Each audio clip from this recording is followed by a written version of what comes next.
Do you wanna know? Hello everyone! Good morning sa ating lahat guys.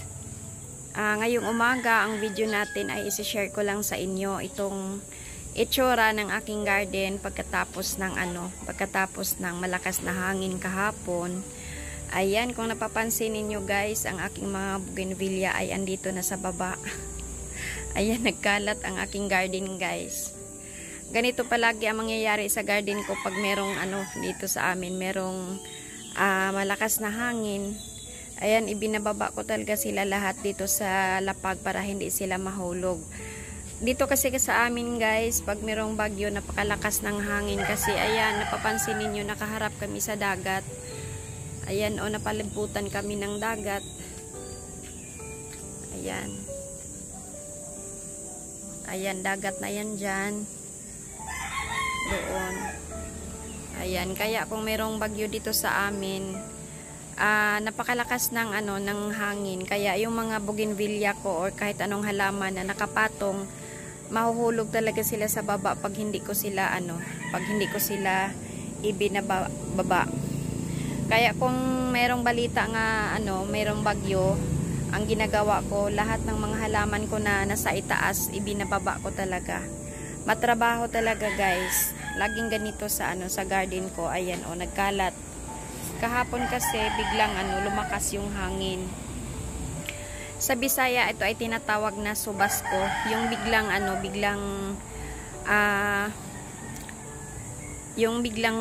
lalakas yung hangin, yung bigla lang dumating yung napakalakas ng hangin. Ang tawag doon dito sa amin ay subasko. Ayan, so yan ang nangyari guys. Tingnan nyo yung mga bougainvillea ko, nagkalat talaga. Tsaka pati yung mga orchids ko guys. Ayan, tingnan nyo yung mga orchids ko. Naabutan pa ako ng dilim sa pagbabalot sa kanila. Ayan. Kasi nga gahapon ang lakas ng ulan. So itong mga kikis ko ay mga kikis na mga dendrobiums ko. Ito yun mga kikis yan.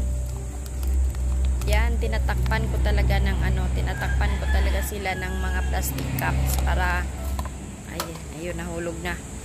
Tinatakpan ko talaga sila ng plastic cup or di kaya nilalagyan ko ng mga cellophane para hindi sila mapasukan ng tubig. Kasi pag napasukan niya ng tubig guys, yung mga murang dahon nila nabubulok. Kaya ayan, sakripisyo talaga pag pag merong malakas na ulan dito or hangin. Kailangan ko talaga silang ibalot. Pati na rin yung mga orchids ko na nasa itaas, ibinababa ko. Tapos yung iba, isinisiksik ko dito. Ayan.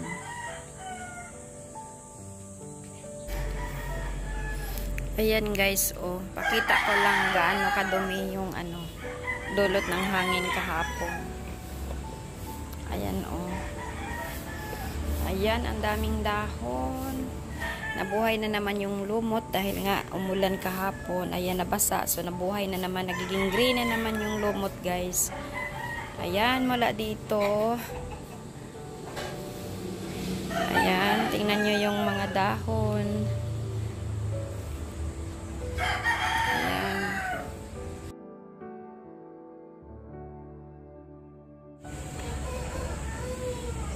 So, ayan guys, hanggang dito ang dumi dahil sa dami ng dahon. Tsaka, ayan, hindi basura ang laman niya guys. Pakita ko ngayon. Tapos, ito naman, ito yung motor ng tubig namin dahil akala ko nga may bagyo. Kaya, ayan, binalot ko talaga kahapon ng maigi. Tinakpan ko pa ng ng yero or lumang namin, tray. Ginawa kong takip dyan para hindi mabasa yung motor. Ayan guys, sinakot ko lang naman to para pangdilig ng mga halaman ko. Ayan. Tapos ito naman, hindi to basura guys. To?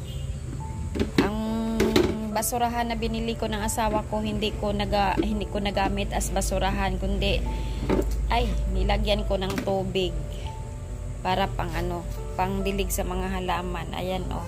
Malinis naman to guys dahil hindi ito ano, hindi pa to nagamit na, hindi pa ito nagamit as basurahan, hindi pa ito nalagyan ng basura, kaya ginamit ko munang lalagyan ng tubig kasi wala na akong iba pang maanuhan ng tubig.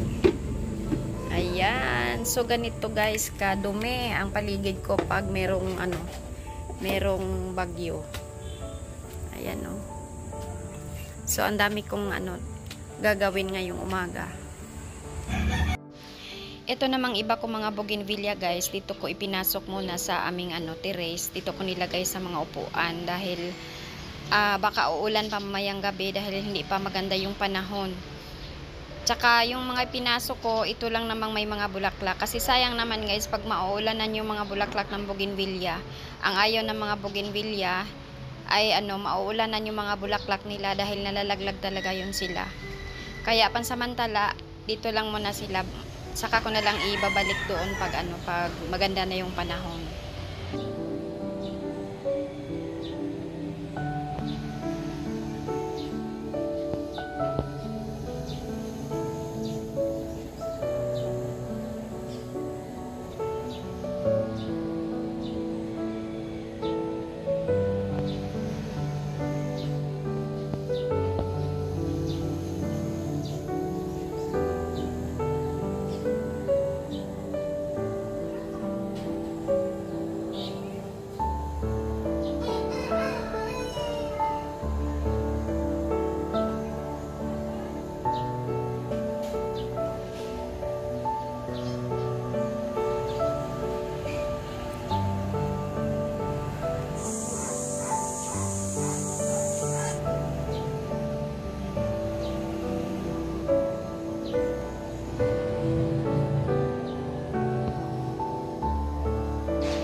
Tapos, itong kahapon, naglalagay kasi ako ng fertilizer kahapon sa aking mga orchids nung biglang lumakas yung hangin kaya hindi ko natapos. Dito ko kasi binababad yung mga orchids ko pag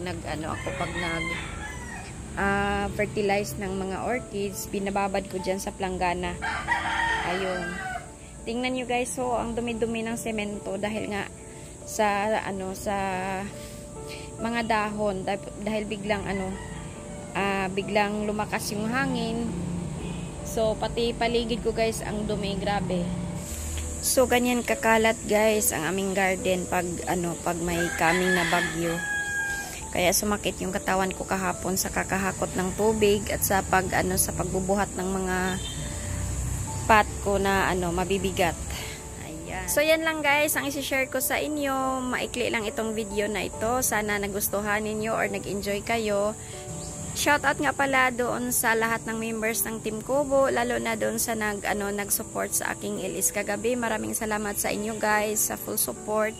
At para din doon sa iba ko pang kaibigan sa YouTube na nag-support sa akin kagabi. Maraming salamat sa inyo. Hindi ko na isa-isahin yung mga pangalan ninyo.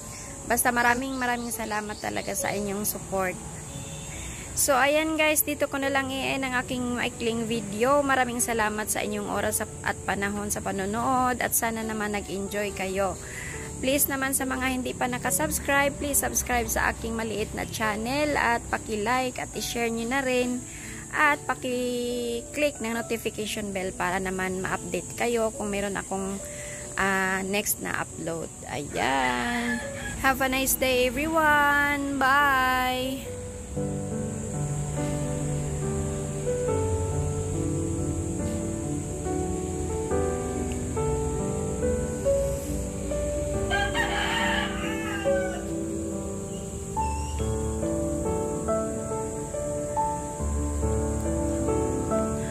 Ganda niya guys, so ang ganda talaga nila, tapos paulan